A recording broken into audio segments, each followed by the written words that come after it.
Hezbollah is not provoking Israel, is not responding against the Israelis' violation against the ceasefire with Hezbollah, but still Benjamin Netanyahu considered that Hezbollah is trying to restructure and rebuild its power ability. As well as in Gaza, there is a daily violation for the ceasefire agreement in Gaza. Continuously, Israel bombed Gaza, and there is no future for the Israelis withdraw in Gaza. And up to now, Benjamin Netanyahu is considered, Hamas is considered one of the significant threats for Israel. While Donald Trump, he considered the diplomatic and he considered himself as a peacemaker.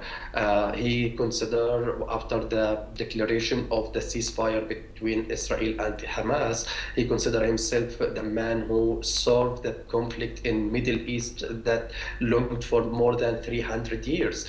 So here is one of the, I mean, this agreement and a huge gap between the policy between Benjamin Netanyahu and Donald Trump. He's trying Benjamin Netanyahu and Yes. accompanied with his wife Sarah to convince Donald Trump to continue the way, to continue this approach, which approach the military approach to end and to solve the situation in Middle East.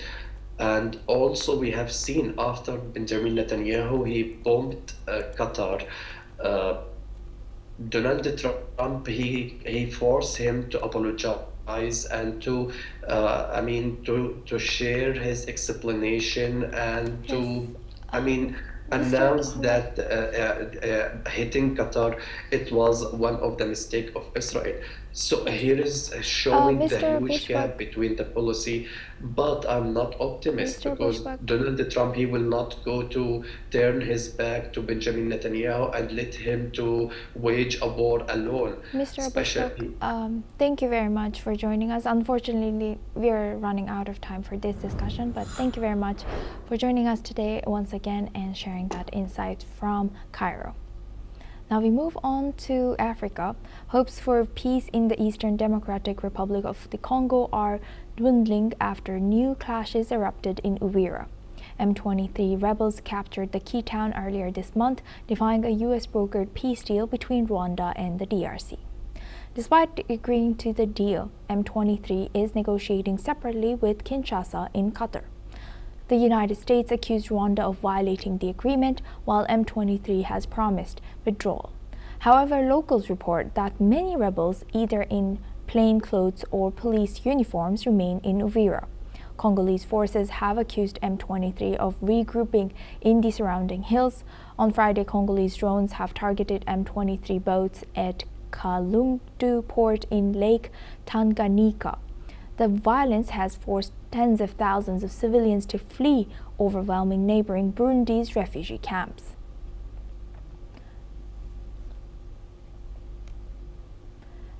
Hopes for peace in the Eastern Democratic Republic of the Congo are dwindling after new clashes have erupted in Uvira. M23 rebels captured the key town earlier this month, defying a U.S.-brokered peace deal between Rwanda and DRC. Despite agreeing to the deal, M23 is negotiating separately with Kinshasa in Qatar. The United States has accused Rwanda of violating the agreement, while M23 has promised withdrawal. However, locals report that many rebels, either in plainclothes or police uniforms, remain in Uvira. Congolese forces have accused M23 of regrouping in the surrounding hills. On Friday, Congolese drones targeted M23 boats in Kalundu port in Lake Tanganyika. The violence has forced tens of thousands of civilians to flee, overwhelming the neighboring Burundi's refugee camps.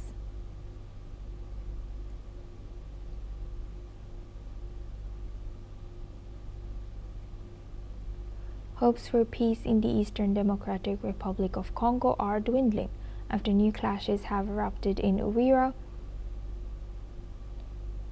M23 rebels have captured the key town earlier this month, defying a U.S.-brokered peace deal between Rwanda and the DRC. Despite agreeing to the deal, M23 is negotiating separately with Kinshasa in Qatar. The The United States has accused Rwanda of violating the agreement, while M23 has promised withdrawal. However, locals report that many rebels, either in plain clothes or police uniforms, remain in Uvira. Now for this discussion, we welcome Mr. Ayanuga Olugbenga-Paul. He's a public affairs analyst, joins us live from Lagos. Thank you very much, Mr. Paul, for joining us again. Good to see you. Now, thank you. Now, looking at Rwanda and DRC and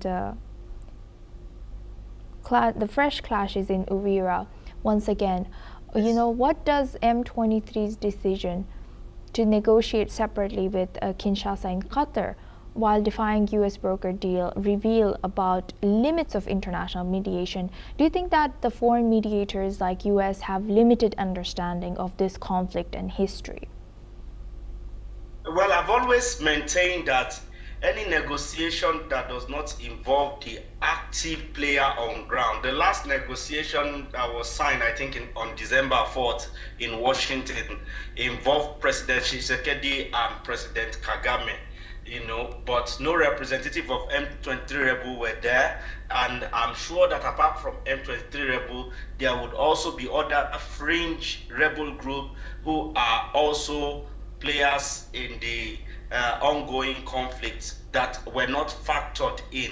And I also mentioned that understanding other foreign axes of power who have their own interest in the country not represented in the negotiation will also, have their say at the end of the day. So I believe that it is not that the foreign players like US, it's not that the negotiation they did was ineffective. It is that they did not bring all the players, both major and minor, into the agreement. They only brought two major axes of power into the agreement. The other axes of power are not considered. Yes, while you might say Rwanda is sponsoring M23 rebel, but the fact is that M23 rebel is gaining a lot of ground, and from my own understanding of insurgency from time immemorial across different countries, not just even Africa, you will see that without local support for the rebel, they will not be this successful. Immediately after the signing of the agreement, they took a lot of territories in the eastern Congo that they have not taken before. They also took Uvira recently, and then there is this escalation of violence. They want to negotiate to have their own autonomy, because don't forget that many of the ethnic Hutus and who are caught up in the quagmire that we have right now, they don't want to go back to Rwanda, and they need to have their own place within the frame of things in Congo, where they will have their own voice. They've been there for more than 30 years now, since the 1994 genocide, and so they have nowhere else to go. And some of them have established themselves as local warlords and rulers. If all these negotiations do not put all this factor into consideration, then we are just playing to the gallery. Yes, I'm with you. Mr. Paul, thank you for highlighting that once again. The people on the ground who are involved actively in this fighting were missing. So why do you think, what are the challenges to bringing them all on the table to negotiate this peace? Why were they missing? One of the challenges is trust. So they don't want you to bring them into a place where you would arrest them or where you will weaken their position. They don't want to lose the territory that they have already gained. So these are factors that, even you saw that during the signing in December 4, President Tshisekedi doesn't seem to be happy with the signing. It was only President Kagame that seems enthusiastic from the body language, with the signing. And President Tshisekedi has made it clear that he is not ceding any territory in Congo as we know it,